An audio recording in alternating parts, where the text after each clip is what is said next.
Hello everyone, welcome to Inside Research Analytics Weekly Market Report.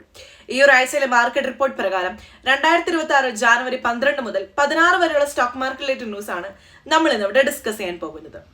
ഈ ഒരാഴ്ച Indian ഓഹരി വിപണി സൈഡ്വേസ് കോൺസോളിഡേഷൻ എന്ന നിലയിലാണ് അവസാനിച്ചിട്ടുള്ളത്. ശക്തമായ ഉയർച്ചയോ വലിയ ഇടിവോ ഇല്ലാതെ വിപണി ഒരു പരിമിത പരിധിക്കുള്ളിലാണ് നീങ്ങിയിട്ടുള്ളത്. കോർപ്പറേറ്റ് ഫലങ്ങൾ, സാമ്പത്തിക ഡേറ്റ, ആഭ്യന്തര രാഷ്ട്രീയ സംഭവവികാസങ്ങൾ എന്നിവ ചേർന്ന മിക്സ്ഡ് ഘടകങ്ങളാണ് വിപണിയെ സ്വാധീനിച്ചത്. മഹാരാഷ്ട്ര മുനിസിപ്പൽ തിരഞ്ഞെടുപ്പിന്റെ പ്രാരംഭ ഫലങ്ങളിൽ BJP ശിവസേന സഖ്യത്തിന് അനുകൂലമായ ട്രെൻഡുകൾ വന്നത് നിക്ഷേപ മനോഭാവത്തിൽ ചെറിയൊരു പോസിറ്റീവ് സ്വാധീനം സൃഷ്ടിച്ചിട്ടുണ്ട്. എന്നാൽ അതേസമയം തന്നെ ആഗോള ജിയോ പൊളിറ്റിക്കൽ സംഘർഷങ്ങൾ, FIS വിൽപ്പന, US-ഇറാൻ സംഘർഷം, India-US ട്രേഡ് ഡീൽ സംബന്ധിച്ച അനിശ്ചിതത്വങ്ങൾ വിപണിയെ കൂടുതൽ മുന്നോട്ട് പോകുന്നതിൽ നിന്നും തടഞ്ഞു. ഇതിന്റെ ഫലമായി ആഴ്ച മുഴുവൻ നിക്ഷേപകരിൽ വളരെ സൂക്ഷ്മമായ സ്വാധീനമാണ് ഉണ്ടായിട്ടുള്ളത്.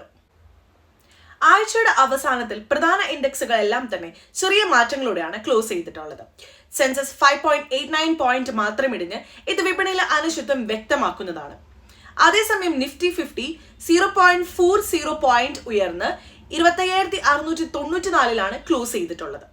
പ്രായോഗികമായ മാറ്റമില്ലാത്തൊരു അവസ്ഥയാണിത്. ബ്രോഡർ മാർക്കറ്റിൽ മിക്സ്ഡ് ട്രെൻഡാണ് കാണാനുള്ളത്. മിഡ് ക്യാപ് ഇൻഡെക്സ് 0.15% ഉയർന്നപ്പോൾ സ്മോൾ ക്യാപ് ഇൻഡെക്സ് 0.45% ഇടിഞ്ഞു.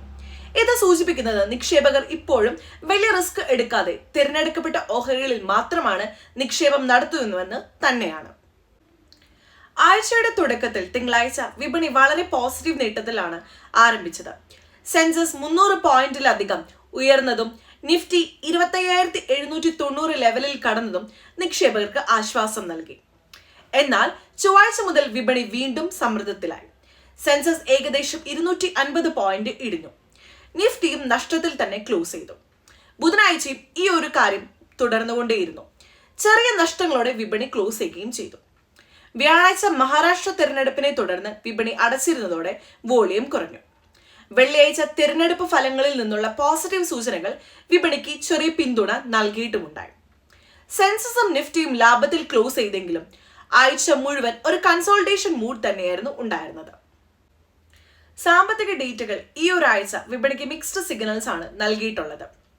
കൺസ്യൂമർ ഇൻഫ്ലേഷൻ ഡിസംബറിൽ 1.33% ആയി ഉയർന്നു. പ്രധാനമായും ഭക്ഷ്യവില വർധനയാണ് ഇതിന്റെ കാരണമായി മാറിയത്.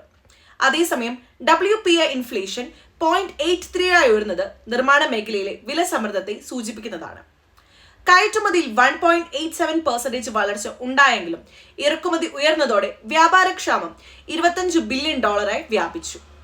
തൊഴിലവസര മേഖലയിൽ അൺഎംപ്ലോയ്മെന്റ് റേറ്റ് 4.8 എന്ന നിലയിൽ സ്ഥിരത പുലർത്തിയെങ്കിലും ലേബർ ഫോഴ്സ് പാർട്ടിസിപ്പേഷൻ റേറ്റ് 56.1 ആയി ഉയർന്നതും ഇന്ത്യൻ സാമ്പത്തിക വ്യവസ്ഥയിൽ അടിസ്ഥാന ശക്തിക്കുറവിനെ വ്യക്തമാക്കുന്നതാണ്. ഈ ഡേറ്റകൾ ദീർഘകാല കാഴ്ചപ്പാടിൽ പോസിറ്റീവ് ആയിരുന്നുവെങ്കിലും ഷോർട്ട് ടൈം വിപണിയെ വലിയ രീതിയിൽ നീക്കാൻ കഴിയാത്ത അവസ്ഥയിലായിരുന്നു. ആഗോള വിപണികളിലും വലിയ വ്യക്തതയില്ലാത്ത അവസ്ഥയാണ് ഇപ്പോൾ തുടരുന്നത്. യൂറോപ്പിൽ ജർമ്മൻ ഇൻഫ്ലേഷൻ 1.8 ആയി തുടരുന്നത് ECB ടാർഗറ്റിന് താഴെയായിട്ടാണ്. അമേരിക്കയിൽ നോഫാം പേറോൾസ് 50,000 മാത്രം വർദ്ധിച്ചതും അൺഎംപ്ലോയ്മെന്റ് റേറ്റ് 4.4 ആയി കുറഞ്ഞതും മിക്സ്ഡ് സിഗ്നൽസ് ആണ് നൽകുന്നത്. US-ഇറാൻ സംഘർഷവും India-US ട്രേഡ് ഡീൽ അനിശ്ചിതത്വവും ഗ്ലോബൽ റിസ്ക് സെന്റിമെന്റിന് ഉയർന്ന നിലയിൽ നിലനിർത്തുന്നുണ്ട്. അടുത്ത ആഴ്ചകളിൽ FIS ഫ്ലോ, ക്രൂഡ് ഓയിലിന്റെ വില, രൂപയുടെ നീക്കം കൂടാതെ കോർപ്പറേറ്റ് ഫലങ്ങൾ എന്നിവയാണ് ഇന്ത്യൻ വിപണിയുടെ ദിശ നിർണ്ണയിക്കുന്ന പ്രധാന ഘടകങ്ങളായി മാറുന്നത്. അപ്പോൾ ഇതുവരെ വിപണി റേഞ്ച് ബൗണ്ട് ആയിട്ട് തന്നെയാണ് തുടരാൻ സാധ്യതയുള്ളത്. എല്ലാവർക്കും നല്ലൊരു ഇൻവെസ്റ്റിംഗ് വീക്ക് നേരുന്നു. Thank you for watching.